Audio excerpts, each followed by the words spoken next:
हे भगवान भोलेनाथ जी, आज आपकी इस पावन वीडियो को जो भी भक्त लाइक करें, उसके जीवन के सभी दुख दर्द हमेशा हमेशा के लिए खत्म कर देना। भक्तों, 24 अगस्त 2026 सावन के चौथे सोमवार के दिन शिवलिंग से चुपचाप उठाकर अपने घर में स्थापित कर देना। यह एक छोटी सी चीज भगवान भोलेनाथ का मिलेगा, अपार आशीर्वाद होंगी। हर मनोकामना पूरी, जो काम बनते बनते बिगड़ जाते थे, वह काम भी आप देखेंगे कि तुरंत पूरे हो जाएंगे। दुख दर्द पीड़ा से मिल जाएगी, आपको मुक्ति महादेव जी की कृपा से आपके जीवन में होगी। धन की वर्षा, खुशियों से भर जाएगा आपका घर। जी हाँ भक्तों, भगवान भोलेनाथ अपने भक्तों की मनोकामना जरूर पूरा करते हैं। और आने वाले 24 अगस्त 2026 अगस्त सावन का अंतिम सोमवार है, इसीलिए यह दिन बहुत ही खास है। तो आप सभी से निवेदन है कि वीडियो को आधा अधूरा मत देखना, पूरा वीडियो देखना और यह उपाय अवश्य ही करना। तो चलिए मित्रों, भगवान भोलेनाथ का जयकारा लगाते हुए इस वीडियो को शुरू करते हैं। भक्तों, आज जो बात हम आपको बताने जा रहे हैं, वह कोई साधारण जानकारी नहीं है। यह वह गुप्त रहस्य है जिसे बहुत ही कम साधक जानते हैं, और जो साधक इसे जान भी लेते हैं, वे इसे किसी को बताते नहीं। सावन का महीना चल रहा है, और सावन के सोमवार का जो महत्व शास्त्रों में बताया गया है, वह किसी और दिन का नहीं बताया गया। यह वह दिन है जब भगवान शिव धरती के सबसे करीब आते हैं। कहा जाता है कि सावन के सोमवार को शिवलोक और पृथ्वीलोक के बीच की दूरी इतनी कम हो जाती है कि भक्त की एक सच्ची पुकार सीधे कैलाश तक पहुंच जाती है। इसीलिए इस दिन जो व्यक्ति भी थोड़ी सी भी सच्ची भक्ति कर लेता है, उसके जीवन के बड़े से बड़े संकट पल भर में समाप्त हो जाते हैं। लेकिन भक्तों, आज हम आपको जो बात बताने जा रहे हैं, वह केवल पूजा विधि तक सीमित नहीं है। हम आपको यह भी बताएंगे कि शिवालय से लौटते समय कौन सी वस्तु आपको अपने साथ लेकर आनी है, जिसे घर के किस स्थान पर रखना है, और किन बातों का ध्यान रखने से आपके घर में धन का प्रवाह कभी रुकेगा नहीं। ये जानकारी उन साधकों की परंपरा से निकली है जो पीढ़ियों से भगवान शिव की उपासना करते आए हैं। इसे ध्यान से अंत तक सुनिएगा, क्योंकि बीच में जानकारी छूट जाने पर पूजा अधूरी रह सकती है। इससे पहले कि हम आगे बढ़े, अगर आपके मन में भगवान भोलेनाथ के प्रति थोड़ी भी श्रद्धा जगी हो, तो कमेंट में हर हर महादेव जरूर लिख दीजिए। ऐसा माना जाता है कि जब कोई भक्त श्रद्धा से भगवान का नाम लिखता है, तो उसकी वाणी में भगवान शिव का आशीर्वाद अपने आप उतरने लगता है। सबसे पहले यह समझ लीजिए कि सावन का महीना क्यों इतना विशेष माना गया है। पौराणिक कथाओं के अनुसार समुद्र मंथन के समय जो विष निकला था, उसे भगवान शिव ने अपने कंठ में धारण किया था। उस विष की तपन को शांत करने के लिए देवताओं ने भगवान शिव पर लगातार जलाभिषेक किया था, और यह घटना सावन के महीने में ही हुई मानी जाती है। इसीलिए इस महीने में भगवान शिव को जल अर्पित करना सबसे अधिक फलदायी माना जाता है। जो जल धारा आप शिवलिंग पर चढ़ाते हैं, वह केवल एक रस्म नहीं है, बल्कि वह भगवान शिव के कंठ की जलन को शांत करने का प्रतीक है। और जो भक्त इस भाव के साथ जल अर्पित करता है, भगवान शिव उसके जीवन की जलन, उसकी पीड़ा, उसकी दुख भी उसी तरह शांत कर देते हैं। अब बात करते हैं उस गुप्त प्रक्रिया की, जिसके बारे में आज हम आपको बताने वाले हैं। ध्यान रखिएगा, यह प्रक्रिया दो भागों में है। पहला भाग है कि मंदिर जाते समय आपको क्या क्या साथ लेकर जाना है, और दूसरा भाग है कि मंदिर से लौटते समय क्या क्या साथ लेकर आना है। दोनों भाग एक दूसरे से जुड़े हुए हैं, और अगर आपने इनमें से कोई भी हिस्सा छोड़ दिया, तो पूजा का पूरा फल आपको नहीं मिलेगा। सबसे पहले बात करते हैं कि मंदिर जाते समय आपको क्या लेकर जाना चाहिए। पहली चीज है जल। घर से तांबे के लोटे में जल भरकर ले जाइए। इसमें कुछ बूंदे गंगा जल की जरूर मिला लीजिए। अगर गंगा जल उपलब्ध ना हो, तो किसी भी पवित्र नदी का जल या फिर घर में रखा हुआ पूजा का जल भी चलेगा। लेकिन गंगा जल की उपस्थिति से जल की पवित्रता और अधिक बढ़ जाती है। यह जल आप घर से इसीलिए लेकर जाते हैं क्योंकि यह जल आपके घर की ऊर्जा से जुड़ा होता है। जब आप इसे शिवलिंग पर अर्पित करते हैं, तो यह आपके घर और भगवान शिव के बीच एक अदृश्य संबंध स्थापित कर देता है। दूसरी चीज है बेलपत्र। 3 पत्तों वाला बेलपत्र ले जाइए। ध्यान रखिए कि पत्ता कटा फटा ना हो। कहा जाता है कि जो भक्त संपूर्ण अखंडित बेलपत्र भगवान शिव को अर्पित करता है, उसके जीवन में भी संपूर्णता आती है। उसका कोई भी काम अधूरा नहीं रहता। तीसरी चीज है सफेद पुष्प। भगवान शिव को श्वेत रंग अत्यंत प्रिय है, क्योंकि यह रंग वैराग्य, शांति और पवित्रता का प्रतीक माना जाता है।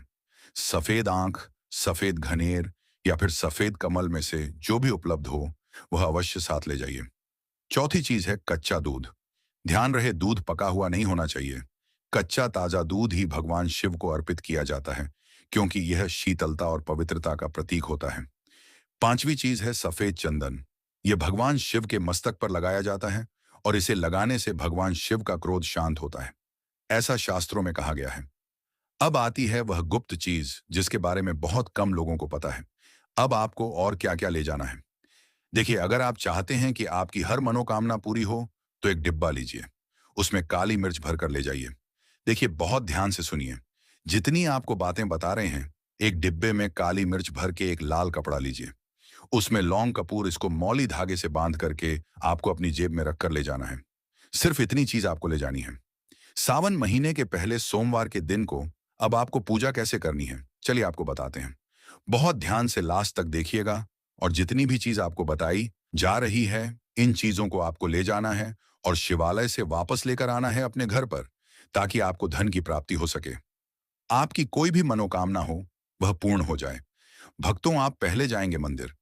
सबसे पहले आपको इस बात का ध्यान रखना है, मंदिर जाने से पहले काले या नीले कपड़े का धारण करके मंदिर ना जाएं, वरना भगवान भोलेनाथ का आपको क्रोधित रूप देखना पड़ सकता है।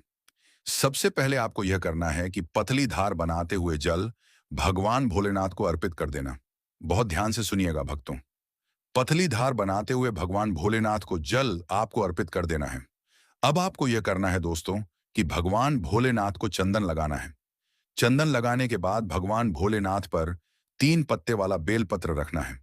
3 पत्ते वाला बेलपत्र रखने के बाद आपको भगवान भोलेनाथ पर सफेद पुष्प अर्पित कर देना है। सिर्फ इतना आपको करना है। दूध अगर आप चढ़ाना चाहते हैं तो दूध भी आप चढ़ा सकते हैं। इतना बस आपको करना है।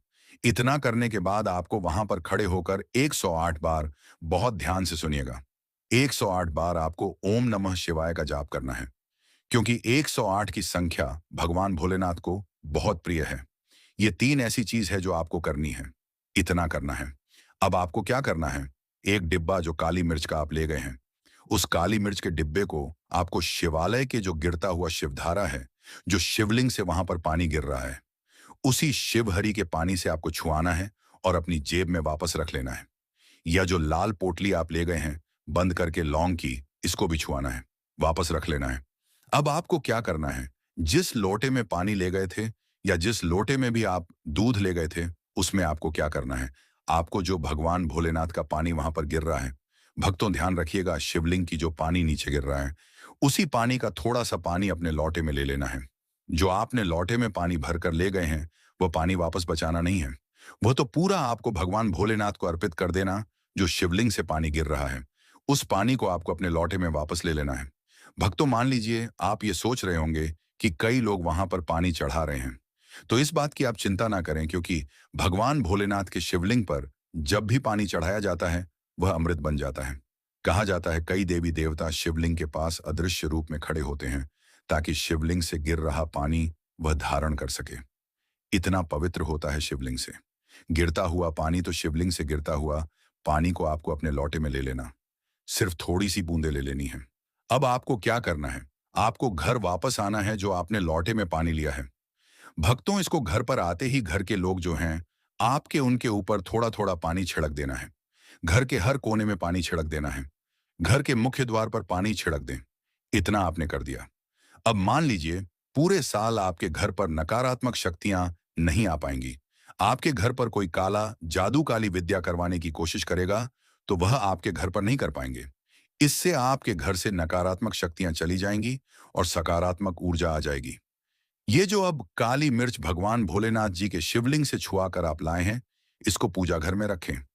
ये जो काली मिर्च का डब्बा है आपके पास, इसे कभी भी आप किसी शुभ कार्य के लिए निकलें, जैसे मान लीजिए आप बिजनेस ग्लास साफ करने की आवाज, मीटिंग के लिए जा रहे हैं, नौकरी की प्राप्ति के लिए जा रहे हैं, काली मिर्च घर के मुख्य द्वार से पहले रख के उसको कुचलते हुए निकालिए। मान के चलिए आपके काम में जो भी बाधा आने वाली होंगी, वह बाधाएं भगवान भोलेनाथ के आशीर्वाद से अपने आप है हट जाएंगी और आप जिस कार्य के लिए भी जाएंगे, उस कार्य में आपको सफलता मिलेगी। दोस्तों, भगवान भोलेनाथ का यहां पर आपको साक्षात आशीर्वाद मिलेगा। अब एक एक करके सावन के महीने और सावन सोमवार व्रत के नियमों को जान लेते हैं। काले और सफेद कपड़े ना पहने। सावन का महीना हरियाली, भक्ति और सौभाग्य का प्रतीक होता है। इस पावन समय में हरे, पीले, गुलाबी जैसे उजले और शुभ रंगों को पहनना बहुत ही मंगलकारी माना जाता है। विशेष रूप से सुहागन स्त्रियों और कुंवारी कन्याओं के लिए यह समय अत्यंत शुभ होता है। इसलिए उन्हें ऐसे रंग पहनने चाहिए जो सकारात्मक ऊर्जा और समृद्धि को आकर्षित करें। लेकिन काले और सफेद रंग से परहेज करना चाहिए, क्योंकि काला रंग शनि और नकारात्मक ऊर्जा का प्रतीक माना गया है। यह रंग मन में उदासी, क्रोध और अशांति बढ़ा सकता है। वहीं सफेद रंग, जो आमतौर पर पवित्रता का प्रतीक है, हिंदू संस्कृति में शोक का भी प्रतिनिधित्व करता है। सावन में शिव पार्वती की पूजा सौंदर्य, सौभाग्य और वैवाहिक सुख के लिए की जाती है। ऐसे में शुभ रंगों का चयन बहुत महत्वपूर्ण होता है। विशेषकर सावन सोमवार को पूजा करते समय हरे या पीले रंग के वस्त्र पहनने से मन शांत रहता है। पूजा में एकाग्रता बढ़ती है और ईश्वर की कृपा शीघ्र प्राप्त होती है। अतः इस नियम का पालन करने से स्त्रियों को सौंदर्य, सुख और शिव कृपा का अनुभव होता है। सोमवार को बाल न धोएं और तेल न लगाएं। सावन सोमवार का व्रत भगवान शिव को समर्पित होता है और इस दिन अत्यधिक सात्विकता का पालन करने की परंपरा है। स्त्रियों और कन्याओं को इस दिन अपने शरीर की पवित्रता बनाए रखने के लिए विशेष सावधानी रखनी चाहिए। सोमवार को बाल धोना या सिर में तेल लगाना अशुभ माना जाता है, क्योंकि यह कार्य सांसारिकता और शरीर प्रेम का प्रतीक माने जाते हैं। यह दिन आत्मिक शुद्ध और ईश्वर भक्ति का होता है। इसलिए पूजा से पहले ही स्नान करके शरीर को स्वच्छ कर लेना चाहिए, लेकिन बाल धोने या तेल लगाने से बचना चाहिए। पुराने ग्रंथों और लोक मान्यताओं के अनुसार इस दिन बाल धोने पूजा का फल कम हो सकता है और मन अशांत रहता है। विशेषकर जब महिलाएं शिवलिंग पर जल अर्पण करने जाती हैं, तब उन्हें चाहिए कि बाल खुले ना हों। बालों में तेल या गीलेपन से शिव मंदिर में अपवित्रता फैल सकती है। यह नियम केवल परंपरा नहीं, बल्कि साधना की एक प्रक्रिया है जो मन और शरीर दोनों को अनुशासित करती है। इस कारण सावन सोमवार को बालों से जुड़े इन कार्यों से परहेज करना लाभकारी माना गया है। मांस मदिरा से दूर रहें। सावन का महीना संयम, तपस्या और शुद्ध आचरण का प्रतीक है। इस दौरान भगवान शिव की पूजा और व्रत का विशेष महत्व होता है। मांस, मछली, अंडा, मदिरा आदि तमसिक वस्तुएं मानी जाती हैं, जो शरीर में आलस्य, क्रोध, वासना और मानसिक अशांति उत्पन्न करती है। ऐसे पदार्थों का सेवन सावन मास में करने से व्यक्ति की आध्यात्मिक उन्नति रुक जाती है और व्यक्ति शिव कृपा से वंचित हो सकता है। सुहागन स्त्रियों और कन्याओं को इस महीने सात्विक आहार लेना चाहिए, जैसे फल, दूध, जल, साबूदाना, मूंगफली, सेंधा नमक आदि। इस पवित्र समय में तामसिक भोजन करने से पूजा का फल नहीं मिलता और व्रत की शक्ति भी क्षीण हो जाती है। सावन सोमवार में किया गया व्रत और शिव उपासना शरीर और मन की शुद्धि का माध्यम होती है। इसलिए जीवन शैली को भी वैसा ही सात्विक रखना चाहिए। मदिरा और मांस का त्याग करके जब कोई महिला शिव की आराधना करती है, तो वह न केवल ईश्वर के निकट जाती है, बल्कि अपने जीवन में शांति, स्वास्थ्य और सौभाग्य भी प्राप्त करती है। व्रत रखकर दूसरों को नीचा ना दिखाएं। सावन मास में व्रत करना पुण्य का कार्य है, लेकिन यदि व्रती अहंकार करने लगे तो वह पुण्य भी निष्फल हो जाता है। जब कोई स्त्री यह दिखाने लगे कि उसने कितने कठिन व्रत किए हैं और दूसरों को नीचा दिखाने लगे, तो यह ईश्वर की भक्ति नहीं, बल्कि आत्म प्रशंसा कहलाती है। भगवान शिव को नम्रता, विनम्रता और भक्ति से किया गया समर्पण प्रिय है। व्रत का उद्देश्य शरीर को संयमित करना और आत्मा को शुद्ध करना होता है, न कि दिखावा करना। अक्सर देखा गया है कि कुछ लोग दूसरों से कहते हैं, तुमने व्रत नहीं रखा, अरे मैं तो फलाहार कर रही हूं। यह भावना गलत है। जो व्यक्ति सच्चे मन से उपवास करता है, वह शांत, मृदुभाषी और सेवाभावी रहता है। उसकी भक्ति में अहंकार का कोई स्थान नहीं होता। इसलिए सावन में व्रत रखने वाली महिलाओं और कन्याओं को चाहिए कि वे न केवल अपने आहार, बल्कि अपनी वाणी और व्यवहार को भी सात्विक रखें। याद रखें, भगवान शिव तांडव के देव हैं, लेकिन वे भक्तों की नम्रता और करुणा के भाव पर तुरंत प्रसन्न हो जाते हैं। करें सावन मास केवल बाहरी आचरण की शुद्धता का नहीं, बल्कि आंतरिक भावनाओं और वाणी की भी पवित्रता का समय होता है। इस पावन माह में भगवान शिव की पूजा करने वाली महिलाओं और कन्याओं को चाहिए कि वे किसी भी हालत में झूठ ना बोलें। झूठ बोलना एक पाप है और यह पवित्रता को नष्ट कर देता है। साथ ही कटुवाणी यानी किसी को ताना मारना, गाली देना, व्यंग करना या क्रोध में कठोर शब्द कहना, यह सब इस मास में वर्जित है। ऐसे शब्द दूसरों को आहत करते हैं और खुद के पुण्य को भी नष्ट कर देते हैं। शिव जी को शांति प्रिय है। वे त्रिकालदर्शी हैं और सच्चाई के संरक्षक भी हैं। इस महीने में विशेष रूप से मौन का पालन करना और कम बोलकर अधिक पूजा करना शुभ माना गया है। सुहागन स्त्रियां यदि संयम रखकर मधुर बोले, दूसरों की सराहना करें और विनम्र रहे, तो यह उनके व्रत को और भी प्रभावी बना देता है। झूठ और कठोर वाणी से शिव प्रसन्न नहीं होते। अतः सावन में न केवल आहार बल्कि अपनी भाषा और मनोवृत्ति को भी पवित्र रखें। पीरियड्स में पूजा ना करें। हिंदू परंपरा में मासिक धर्म को शरीर की प्राकृतिक प्रक्रिया माना गया है, लेकिन धार्मिक दृष्टिकोण से इसे शारीरिक अशुद्धि का काल माना गया है। खासकर सावन मास जैसे अत्यंत पवित्र समय में, जब व्रत पूजा और जप तप अधिक होता है, तब स्त्रियों को पीरियड्स के दौरान मंदिर जाना, शिवलिंग छूना या पूजन सामग्री तैयार करना वर्जित होता है। ऐसा इसलिए क्योंकि यह समय शरीर को विश्राम देने का होता है। इस दौरान मानसिक और भावनात्मक ऊर्जा भी असंतुलित हो सकती है। कई शास्त्रों और स्मृतियों में यह स्पष्ट है कि मासिक धर्म के समय ईश्वर की बाह्य पूजा के स्थान पर आंतरिक स्मरण करना अधिक शुभ होता है। इसलिए महिलाएं इस समय केवल मन ही मन भगवान शिव का ध्यान करें। महामृत्युंजय मंत्र या ओम नमः शिवाय का जप करें, लेकिन मूर्तियों को स्पर्श या पूजन विधि से दूर रहें। यह कोई भेदभाव नहीं बल्कि प्रकृति और शरीर की मर्यादा का पालन है। जैसे ही यह अवधि समाप्त हो, स्त्रियां पुनः स्नान कर पूर्ण श्रद्धा से पूजा कर सकती हैं। इससे उन्हें अधिक शुभ फल प्राप्त होता है। शिवलिंग पर तुलसी, हल्दी या केतकी ना चढ़ाएं। भगवान शिव की पूजा में अर्पित की जाने वाली वस्तुएं अत्यंत विशिष्ट होती हैं। कुछ वस्तुएं विशेष रूप से वर्जित मानी गई हैं, जैसे तुलसी, हल्दी और केतकी का फूल। तुलसी देवी भगवान विष्णु को प्रिय है, लेकिन शिव को नहीं अर्पित की जाती। एक कथा के अनुसार तुलसी जी ने भगवान विष्णु से विवाह की कामना की थी और शिव को उन्होंने अस्वीकार किया था। इसीलिए वे शिव को अर्पण नहीं होती। इसी प्रकार हल्दी का प्रयोग स्त्रियों के सौंदर्य और सौभाग्य में होता है और यह स्त्रियों की शक्ति का प्रतीक मानी जाती है। भगवान शिव सन्यासी हैं। वे वैराग्य के प्रतीक हैं, इसीलिए उन्हें हल्दी नहीं चढ़ाई जाती। केतकी का फूल तो विशेष रूप से शापित है। एक कथा में केतकी ने ब्रह्मा के झूठ में साथ दिया था, जिसके कारण शिव ने उसे श्राप दिया कि अब से तुम मेरी पूजा में स्वीकार नहीं की जाओगी। इन नियमों का पालन ना करने से पूजा निष्फल हो सकती है। इसलिए सावन में स्त्रियों को ध्यान रखना चाहिए कि केवल बेलपत्र, दूध, जल, भांग, धतूरा और सफेद पुष्प ही अर्पित करें। बिना स्नान किए रसोई और पूजा ना करें। सावन मास में शरीर और मन की शुद्धता सर्वोपरि होती है। यदि कोई स्त्री बिना स्नान किए रसोई में प्रवेश करती है या पूजा करती है, तो यह धार्मिक दृष्टि से अपवित्रता मानी जाती है। दोस्तों, जैसा कि आपको मालूम है, सावन का महीना अपने अंतिम पड़ाव पर आने वाला है। इसलिए 24 अगस्त को आने वाले महादेव के प्रिय सावन का आखिरी सोमवार का दिन शिवलिंग से एक गुप्त चीज उठाकर अपने घर ले आना और उसका एक गुप्त उपाय चुपचाप में जरूर कर लेना।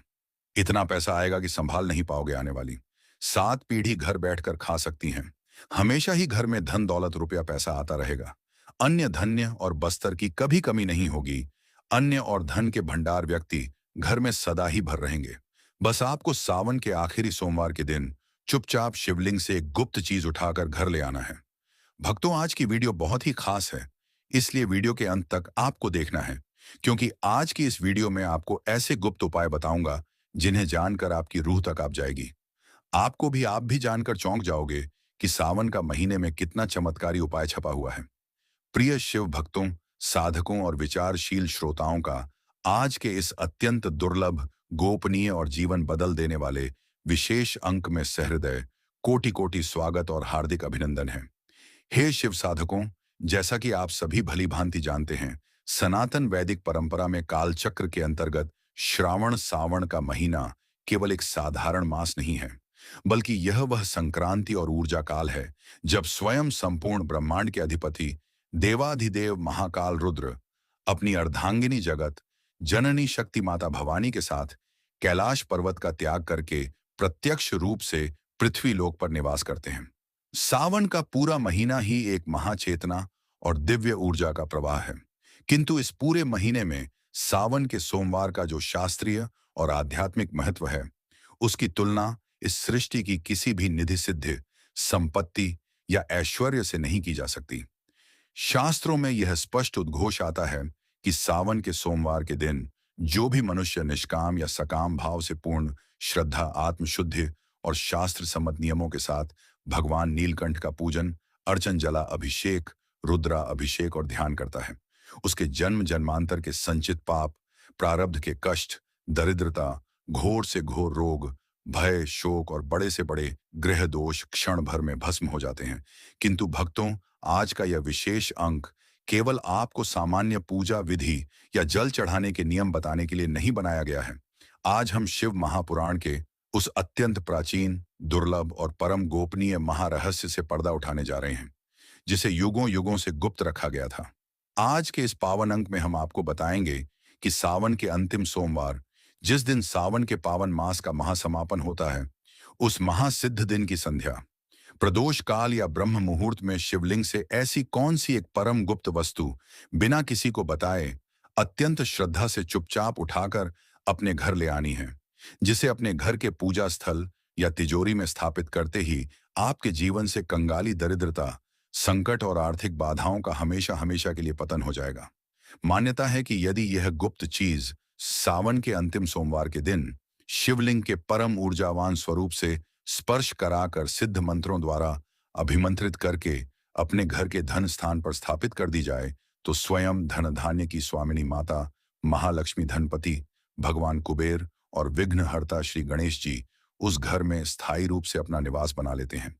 जिस घर में यह सिद्ध वस्तु प्रवेश कर जाती है, वहां पर इतना धन, ऐश्वर्य, वैभव, सुख और असीम समृद्धि बहकर आने लगती है कि मनुष्य की आने वाली 21 पीढ़ियां भी बैठकर उपभोग करेंगी, तब भी वह धन भंडार कभी समाप्त नहीं होगा।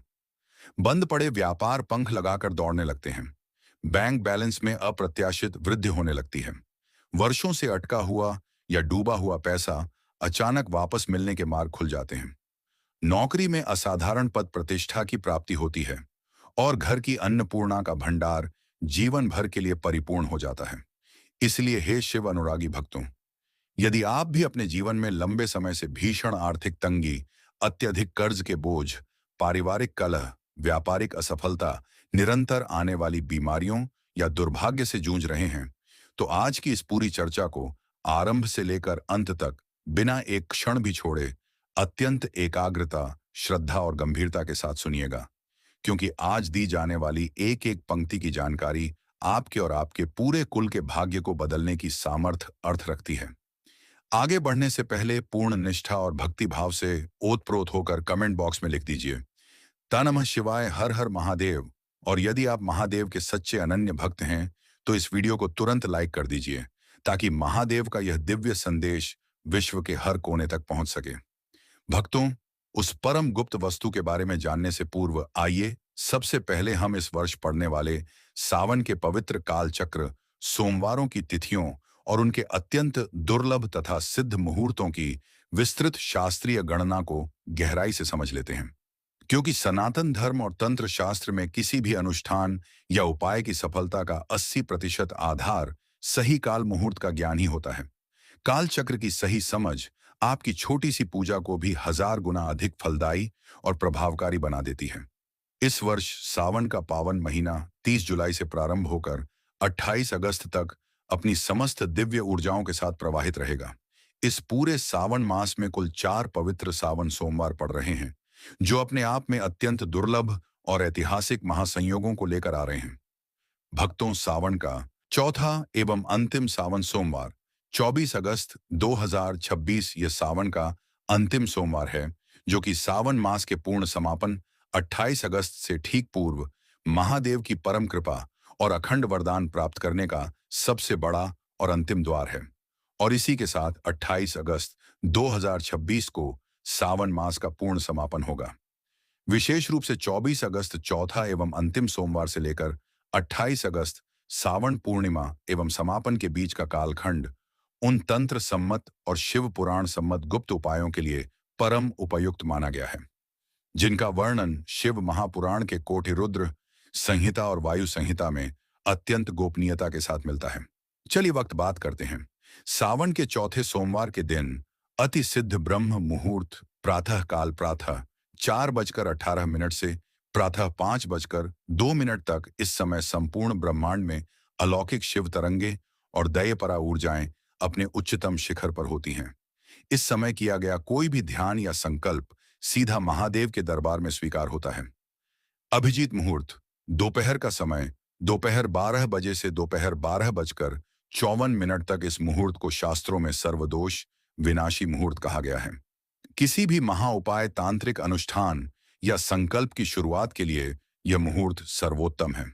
प्रदोष काल सायंकाल का महामुहूर्त संध्या 6:45 से रात्रि 8:30 तक। तंत्र और पुराणों के अनुसार सावन सोमवार के प्रदोष काल में स्वयं भगवान चंद्रशेखर अपनी अर्धांगिनी माता पार्वती नंदी कार्तिकेय और समस्त शिवगणों के साथ शिवलिंग में प्रत्यक्ष रूप से प्रकट होकर दिव्य नृत्य करते हैं।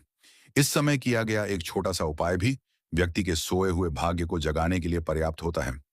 आइए भक्तों, उस गुप्त वस्तु के महारहस्य को जानने से पहले हम इस बात का गहन शास्त्रीय विश्लेषण करें कि आखिर शिवलिंग में ऐसी कौन सी अद्भुत असीम और पराभौतिक शक्ति समाहित होती है कि उससे स्पर्श कराई गई या उठाई गई साधारण सी चीज भी मनुष्य के पूरे वंश का भाग्य बदलने की क्षमता रखती है।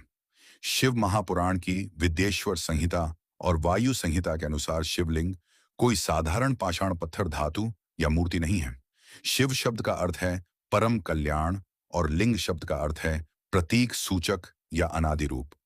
शिवलिंग वास्तव में इस अनंत अदृश्य और अमूर्त ब्रह्मांड का निरंकार अनादि अनंत और परम प्रकाशमय स्वरूप है। जब इस सृष्टि में कुछ भी नहीं था, ना सूर्य थे, ना चंद्रमा, ना दिशाएं थीं, ना पृथ्वी, ना वायु और ना ही समय का कोई अस्तित्व था, तब केवल एक परम तेजोमय अनंत योजन तक फैला हुआ ज्योतिर्लिंग प्रकट हुआ था, जिसके आदि और अंत की खोज करने में स्वयं सृष्टि के रचयिता ब्रह्मा जी और पालनकर्ता श्री हरि विष्णु जी भी असमर्थ रहे थे। शिवलिंग की बनावट और उसकी शास्त्रीय संरचना में संपूर्ण ब्रह्मांड का रहस्य छिपा हुआ है। शिवलिंग का मूल भाग, निचला आधार, यह भाग ब्रह्मा जी का प्रतीक है, जो सृष्टि के सृजन, रचना और भौतिक जगत के आविर्भाव को दर्शाता है। शिवलिंग का मध्य भाग, पीठिका या जलाधारी, यह भाग भगवान श्री हरि विष्णु जी का साक्षात प्रतीक है, जो संपूर्ण संसार के पालन, पोषण, संरक्षण और ऐश्वर्य का प्रतिनिधित्व करता है। शिवलिंग का ऊपरी गोलाकार भाग, पिंडी, यह भाग स्वयं देवाधिदेव महाकाल रुद्र का प्रतीक है, जो लय, मोक्ष, काल, परिवर्तन और अनंत आध्यात्मिक ऊर्जा का केंद्र है। जलाधारी की निकासी नाला, जहां से अर्पण किया गया जल बहता है, वह शक्ति स्वरूपा आद्या शक्ति माता पार्वती के हस्त कमल का प्रत्यक्ष प्रतीक है। अर्थात जब आप श्रद्धापूर्वक शिवलिंग के दर्शन करते हैं या उस पर जल अर्पित करते हैं, तो आप एक ही क्षण में त्रिगुणमय शक्ति ब्रह्मा, विष्णु, महेश और आद्या शक्ति महामाया दुर्गा के एक साथ प्रत्यक्ष दर्शन और स्पर्श का परम पुण्य प्राप्त कर रहे होते हैं। सावन के पूरे महीने में जब करोड़ों शिव साधक, सिद्ध पुरुष और देवता निरंतर शिवलिंग पर गंगा जल, गाय का कच्चा दूध, बेलपत्र, भांग, धतूरा, शमी पत्र, भस्म और सुगंधित द्रव्यों का अर्पण करते हैं, तो शिवलिंग में एक अत्यंत उच्च स्तरीय दिव्य चुंबकीय और पराभौतिक ऊर्जा का संचार हो जाता है। यह ऊर्जा शिवलिंग के भीतर से प्रस्फुटित होकर उसके आसपास के पूरे वातावरण, उस पर अर्पित किए गए जल, बेलपत्र और अक्षत में पूर्ण रूप से समाहित हो जाती है। इसी कारण शिव पुराण में स्पष्ट रूप से उल्लेख मिलता है कि सावन के अंतिम सोमवार को यदि कोई ज्ञानी साधक शिवलिंग के संपर्क में आई किसी विशेष सिद्ध वस्तु को सही नियमों और सिद्ध मंत्रों के साथ प्राप्त कर लेता है, तो वह वस्तु ब्रह्मांड की सबसे शक्तिशाली, धन आकर्षक और संकट विनाशनी वस्तु बन जाती है। चलिए माताएं, बहनों, अब समय आ गया है उसे गुप्त चीज के बारे में जानने का। इसलिए अब अत्यंत ध्यानपूर्वक शांतित होकर सुनिए। वो गुप्त चीज क्या है, उसकी क्या पहचान है और उसे किस शास्त्रीय विधि से प्राप्त करना है। शिव महापुराण, लिंग पुराण और रावण संहिता के शिवकल्प अध्याय में 3 ऐसी परम दुर्लभ और सिद्ध वस्तुओं का उल्लेख मिलता है, जिन्हें सावन के अंतिम सोमवार को शिवलिंग से स्पर्श कराकर या उठाकर घर लाया जाता है। आप अपनी परिस्थिति, सुविधा और भाव के अनुसार इनमें से किसी भी एक वस्तु का चुनाव कर सकते हैं। एक शिवलिंग पर अर्पित किया गया अखंडित सिद्ध बेलपत्र सावन के अंतिम सोमवार के दिन जब मंदिर में या आपके द्वारा शिवलिंग पर 108 या 11 बेलपत्र अर्पित किए जाते हैं, तो उनमें से जो बेलपत्र शिवलिंग के ठीक मस्तक ऊपरी पिंडी पर चढ़ाया गया हो, जो कहीं से भी कटा फटा या छिद्रित ना हो, और जिस पर चंदन से राम नाम या नमः शिवाय लिखा गया हो, वो बेलपत्र कोई साधारण पत्ता नहीं रह जाता, बल्कि वो तो साक्षात शिव और शक्ति के संयुक्त वरदान का पिंड बन जाता है। इसे लाने की अत्यंत गोपनीय विधि पूजा समाप्त होने के बाद जब मंदिर में भीड़ कम हो जाए या प्रदोष काल के अंतिम समय में आप महादेव के सामने हाथ जोड़कर